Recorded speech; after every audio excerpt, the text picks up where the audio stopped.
Donc je suis encore une fois très heureux d'avoir pu mener cet événement. Je voulais remercier évidemment publiquement toute l'équipe du CIVIM, c'est ceux qui ont les petits gilets bleus. On avait hésité à les faire et puis finalement ils servent bien pour les repérer. Et je sais qu'ils se sont beaucoup dévoués à cet événement de façon hors norme. Il faut prendre conscience que pour une ville comme Nevers, c'est la première fois qu'un tel événement se tient et que nous avons vraiment une image sur le plan mondial, même si ça déplaît à quelques-uns, mais je sais que ce n'est pas la majorité. Aujourd'hui, si on y réfléchit bien, quand vous faites un clic, vous envoyez un message à l'autre bout du monde, et je ne vois pas pourquoi l'autre bout du monde, on ne le ferait pas venir chez nous, et de temps en temps, on n'irait pas le voir chez eux. Vous imaginez bien que ce résultat, et on attend pas mal de monde aujourd'hui, sans doute encore plus cet après-midi. Hier, pratiquement 1400 inscrits, puisque c'était plus orienté professionnels et élus qui sont venus de toute la France et de tous les pays et de tous les continents. Donc c'était quelque chose d'assez exceptionnel et ça le reste aujourd'hui. Je voulais juste prendre conscience de cela et de dire encore une fois que moi et mes équipes, ce soit au niveau de la ville de Nevers, de l'agglomération et les élus et les partenaires, on croit à cela, on croit aux échanges, on croit à l'ouverture. Et vous savez, si on reste dans son bureau en train de faire une gestion en bon père de famille d'une collectivité, je ne dis pas qu'il ne faut pas le faire, mais ça ne donnera pas grand-chose sur une évolution d'un territoire qui avait besoin de se tourner vers d'autres pistes que l'automobile, le bois, la forêt, le charolais, qui sont des filières que nous devons conserver bien évidemment. Mais il faut que nous reprenions de l'intérêt, de la démographie et de l'entreprise et de l'économie et des emplois. Et aujourd'hui, ceux qui pensent que tout cela peut se faire sans l'innovation se trompent et se réveilleront dans des conditions difficiles. Un peu comme moi ce matin après la soirée québécoise. Mais bon, ça c'est une autre histoire. Parce que derrière tout cela, en fait, il y a des choses sensationnelles ici, il y a des avant-premières mondiales, mais derrière tout ça, il y a des liens humains. Il y a beaucoup d'amitié avec le Québec, avec Israël, avec la Palestine aussi. Nous avions le maire adjoint de Bethléem qui représentait l'Alliance française. Et oui, c'est possible. Et il faut franchir tout cela. Et j'ai fait une conférence il n'y a pas longtemps à l'Assemblée nationale. Il y avait des ministres israéliens, des ministres jordaniens, des ministres palestiniens. Et je vous assure qu'ils ne sont pas tapés dessus et qu'ils travaillent sur des partenariats parce qu'on l'oublie. Hein, Israël finance la Palestine. Les enjeux de l'eau concernent l'ensemble des pays de la zone. Et tout ça fait qu'on arrive à s'entendre et une majorité de gens ne rêvent qu'une chose, s'entendre. Alors je n'ai pas la prétention de régler les conflits géopolitiques à moi tout seul. Mais je dis simplement que les échanges entre les peuples, l'amitié entre les peuples et puis entre les bonnes pratiques, entre les intelligences, elle est universelle. Et c'est pas parce qu'on est de tel pays ou tel autre pays. Moi, je veux bien dire parce que tel pays est pas assez démocratique, faut pas y aller. Mais à ce moment-là, on va pas aller dans beaucoup d'endroits malheureusement. Et même la France, qui se fait condamner très régulièrement par la Cour européenne des droits de l'homme, est-ce qu'il faut l'interdire à nos amis étrangers parce qu'on n'est pas exemplaire tous les jours? Je me pose la question. Donc évidemment, on ne va pas soutenir des régimes, on ne va pas faire de la politique internationale, mais on va chercher l'innovation et on a une chargée de mission à Tel Aviv qui nous rapporte aussi des projets. Et c'est pour ça que ce que vous voyez là, j'insiste là-dessus, c'est le fruit de ce que nous avons construit en 4 ans. Voilà, ce n'est pas quelque chose comme ça. Vous imaginez bien que faire venir 11 nations, 4 délégations ministérielles étrangères, à nous tout seuls, sans passer par le gouvernement français, le ministre français obtenir le soutien du président de la République, ça ne se fait pas comme ça parce qu'on s'appelle le maire de Nevers et parce que Nevers est au milieu de la France. Sinon, ça se saurait aussi. Donc, c'est du travail, c'est de la construction et encore une fois, moi je suis sous les projecteurs dans la lumière, mais c'est le travail de beaucoup des élus qui m'accompagnent, je ne vais pas tous les citer, il y en a ici, il y en a ailleurs, et puis de tous les services. Donc un grand merci, j'espère que vous allez pouvoir dans les échanges, parce que nous avons des échanges intéressants, monsieur le président des vitrines de France également, qui est là avec Jean-Luc Dechauffour pour les vitrines de Nevers, monsieur Croix pour Keolis, qui est un fort partenaire. La navette autonome vous a accueilli, vous l'aviez peut-être testé déjà sur l'aéroport de Nevers, du Grand Nevers, mais la navette autonome, elle va être dans nos rues de décembre, janvier, à titre expérimental, sur la voie publique. Et ça, c'est aussi assez unique dans une ville comme la nôtre. Et l'idée de ce CIVIM, de ce sommet des villes médianes, et pas moyennes, pourquoi pas moyennes, je le dis et je le redis, mais moyen, j'ai toujours trouvé que ça faisait comme à l'école, ça fait ni bon ni mauvais. Donc je suis plutôt parti sur le terme médian, qui est un terme qui aussi donne le sentiment de créer des liens. Et je vous assure que ces liens, ce n'est pas que des sentiments.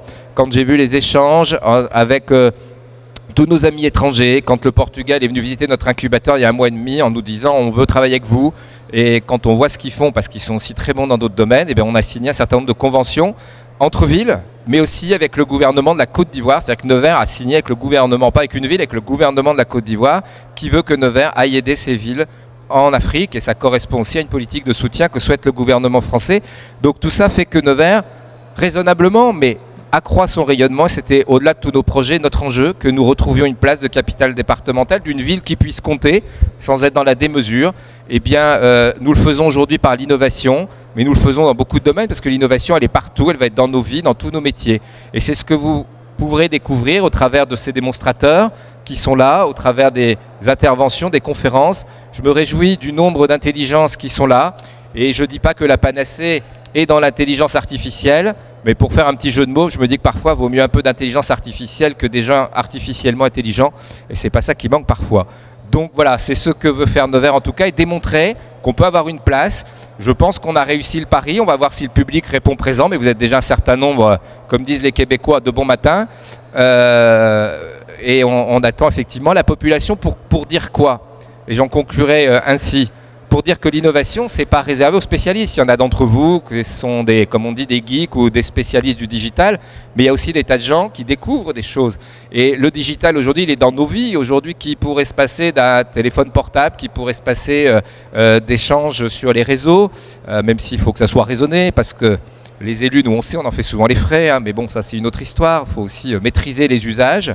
Qui pourrait se passer aujourd'hui dans tous les métiers de travailler un minimum avec de l'internet, avec du digital, pas beaucoup de disciplines. Et donc, ce que nous souhaitons, c'est que des plus petits, et nous équipons nos écoles maternelles avec des kits robotiques éducatives, notamment grâce à Christophe Boutet qui est par là, qui porte Code Access School, qui porte aussi la grande école du numérique et le centre de robotique, c'est d'anticiper les métiers de demain. 65% des enfants qui sont dans nos maternelles aujourd'hui ne savent pas le métier qu'ils vont faire demain puisque ce métier n'existe pas encore. Vous vous rendez compte l'enjeu qu'on a en peu de temps pour retourner sur des nouvelles professions? Alors oui, il y aura de l'emploi qui va disparaître, mais il y en a eu pour la révolution industrielle, il y en aura, mais ça fait partie du cycle de la vie, du cycle de fonctionnement. Par contre, il faut qu'on anticipe les besoins, les nouveaux métiers, les webmasters, le marketing digital, etc. Ça n'existait pas il n'y a pas longtemps. Donc aujourd'hui, il faut bien viser, il faut former nos jeunes. Et si en plus on peut le faire à Nevers, c'est formidable, jusqu'à accompagner nos aînés avec le coussin connecté, avec des choses qui favorisent l'autonomie. Donc bref, vous l'avez compris, nous on est sur l'innovation, et je sais qu'on le partage d'ailleurs avec tous nos amis avec qui on a signé des partenariats sur tous les continents. C'est l'innovation au service de l'humain. Parce que je vais pouvoir, moi, essayer de faire le malin à vous dire, regardez, on a la dernière technique. C'est vrai qu'on a l'ITRI, on est la seule ville européenne à avoir un ITRI, et depuis 2 jours, même 2, puisqu'il y en a un au port de la Jonction. Mais ça, c'était pour le symbole. C'est aussi pour la fonctionnalité. Ça fait bande Wi-Fi, ça fait production d'eau fraîche, ça fait recharge de vélos à essence électrique, de portables, etc. Mais si c'est que ça, chacun qui a un peu de moyens pourra le faire ou qui saura se débrouiller. L'important derrière tout ça, ce sont les usages. C'est comment améliorer la vie de chacun d'entre nous au quotidien, dans nos métiers. Comment préparer un terreau favorable. Aujourd'hui, si Nevers n'était pas, quand je dis Nevers, évidemment, c'est tout le territoire, c'est l'agglo, c'est le département. Si nous n'étions pas sur le développement de la fibre, quelles entreprises pourrions-nous espérer accueillir dans l'avenir? Personne. Parce qu'on nous met en concurrence, parfois avec des grandes villes comme Dijon, et des fois on gagne, des fois on perd. Mais si vous ne préparez pas...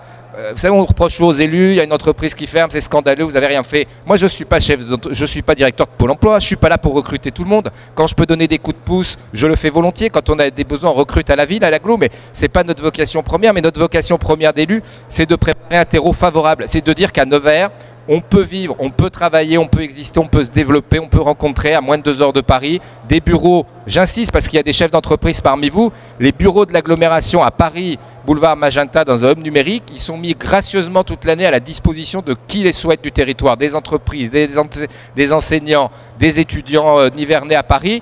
On est la seule agglomération à proposer ça en France. Demandez-les nous. Hein. C'est gratuit, vous pourrez faire des rencontres, des rendez-vous, faire des animations. Il y a des salles, on les réserve et c'est pour vous. Donc vous voyez que Nevers a une ambition de développement sur le plan national, sur le plan international. Tous ceux qui en rigolent, eh ben, ils en rigolent, c'est pas bien grave. Mais aujourd'hui, je considère que c'est notre porte de salut. Et manifestement, vu le succès que ça a eu hier avec les délégations, avec les professionnels, avec des élus qu'on a su faire venir du monde entier, je dis bien du monde entier, voire des gouvernements, eh bien ça veut dire quoi? Ça veut dire qu'on a été capable d'être crédible. Ça veut dire que Nevers compte sur la scène internationale. Je vous assure que quand on va en Israël, parce qu'on a l'ITRI et que c'est franco-israélien, ben Nevers, pour eux, c'est l'ITRI. Et donc ça nous a donné cette image. Mais derrière une image, il faut de la construction, il faut du contenu. C'est ce qu'on essaye de vous prouver aujourd'hui. Et puis toutes les startups qui sont là, toutes les entreprises qui sont là, sont venues montrer leur intelligence, quel que soit le pays d'où elles viennent. Et ça, c'est fantastique parce que, voilà, on ne vient pas à Nevers naturellement. Donc si on vient à Nevers, c'est qu'il y avait quelque chose à donner, c'est qu'il y avait quelque chose à proposer. Et j'espère que vous saurez le prendre. Voilà, merci de votre écoute. Bienvenue, restez tout le temps que vous souhaitez. Si vous souhaitez repartir et revenir, On fait une petite clôture à 17 h avec la remise d'un certain nombre de prix, et notamment à Louis Pouzin. Louis Pouzin, que nous avons honoré par une salle, la salle de l'école, de la grande école du numérique s'appelle Louis Pouzin. Louis Pouzin est un des inventeurs de l'Internet, un des précurseurs. Il faut le savoir, il est nivernais et il est decisois. En ce moment, il est decisois, comme Maurice Genevoix, vous avez vu, écrivain qui va rentrer au Panthéon pour tout ce qu'il a écrit sur la Première Guerre mondiale, que nous allons célébrer le 11 novembre. Je voulais vous indiquer aussi publiquement que nous accueillons ce matin une délégation de Siedlce, la ville jumelée polonaise, qui vient à la fois pour le CIVIM et à la fois pour commémorer la fin de la Première Guerre mondiale et également le centenaire de la Pologne. Voilà, merci de votre présence, bonne écoute, bonne découverte, et franchement, si vous vous ennuyez là, c'est que vous l'aurez fait exprès. Mais je ne doute pas que vous ne vous ennuierez pas. Merci.